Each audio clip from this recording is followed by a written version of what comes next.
Cô Yến xin chào tất cả các bạn nhỏ thân yêu của lớp C3 trường mầm non Hà Cầu. Cô Yến rất vui được gặp lại các con trong giờ học hoạt động tạo hình ngày hôm nay. Trước khi vào giờ học, cô con mình cùng đón xem màn trình diễn bắn pháo hoa rực rỡ trên bầu trời nhé.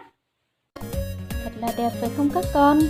Những bông pháo hoa đang tỏa sáng trên bầu trời. Các con thường được xem bắn pháo hoa vào những dịp nào? À đúng rồi, vào những dịp Tết này và những ngày lễ lớn trong năm đấy. Những bông pháo hoa với rất nhiều màu sắc sặc sỡ đang tỏa sáng trên bầu trời đấy. Các con ơi, chúng mình có muốn tái hiện lại những bông pháo hoa này không? Có rất nhiều cách để tái hiện lại những bông pháo hoa này đấy. Và đây là những bông pháo hoa mà cô đã thể hiện đấy. Cô đố chúng mình biết cô đã dùng cách gì để tạo thành những bông pháo hoa với rất nhiều màu sắc rực rỡ khác nhau.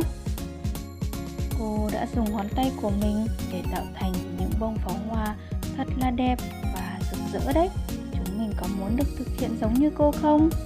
Vậy thì cô xin mời tất cả các con, chúng mình cùng bắt đầu vào bài học nhé. Để thực hiện được hoạt động này, cô cần chuẩn bị một số đồ dùng như sau: giấy A4, bút sáp màu, màu nước, bảng pha màu và khăn lau tay. Bây giờ các con chú ý quan sát cô hướng dẫn thực hiện nhé. Trước tiên cô sẽ chọn bút màu đen và vẽ một hình tròn nhỏ ở giữa. Sau đó cô sẽ vẽ các tia sáng dài ngắn xung quanh hình tròn để tạo thành chùm tia sáng đấy các con ạ. Cô đã vẽ xong chùm tia sáng rồi. Các con thích màu gì thì chúng mình sẽ chọn và in màu đó trước nhé. Cô sẽ dùng ngón tay trỏ của bàn tay phải để chấm màu. Cô chấm màu đỏ. Sau đó cô in xuống đầu hoặc bên cạnh các tia sáng để tạo thành bông pháo hoa đấy. Sau đó cô lau tay vào khăn. Để pháo hoa của cô có nhiều màu sắc hơn thì cô sẽ chấm vào màu mà cô thích.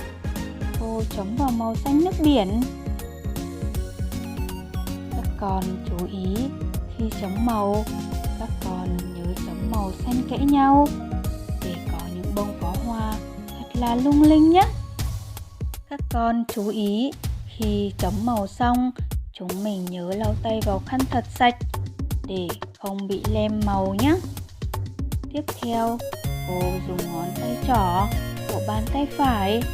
Cô sẽ chấm vào màu xanh lá cây. Màu xanh lá cây cũng rất là đẹp đấy. Chúng mình nhìn xem, cô đã tạo thành những bông pháo hoa rất là nhiều màu sắc rồi đúng không nào? Cô lau tay vào khăn thật sạch. Cuối cùng cô sẽ chấm vào màu vàng. Cô chấm nhẹ nhàng. Vậy là cô đã sắp hoàn thành những bông pháo hoa rồi đấy. Cô đã chấm xong màu và tạo hình, in ngón tay tạo hình thành pháo hoa rồi đấy. Rất là đẹp đúng không các con? Vừa rồi các con đã được quan sát cô Yến hướng dẫn hoạt động tạo hình, in ngón tay tạo thành hình pháo hoa rồi đúng không nào? Người ở nhà, các con hãy nhờ bố mẹ chuẩn bị đầy đủ đồ dùng và thực hiện giống như cô Yến hướng dẫn nhé. Cô chúc các con sẽ có thật nhiều những sản phẩm đẹp và nhớ gửi cho cô và các bạn cùng xem nhé. Buổi học ngày hôm nay đến đây là kết thúc rồi. Cô Yến xin chào và hẹn gặp lại các con.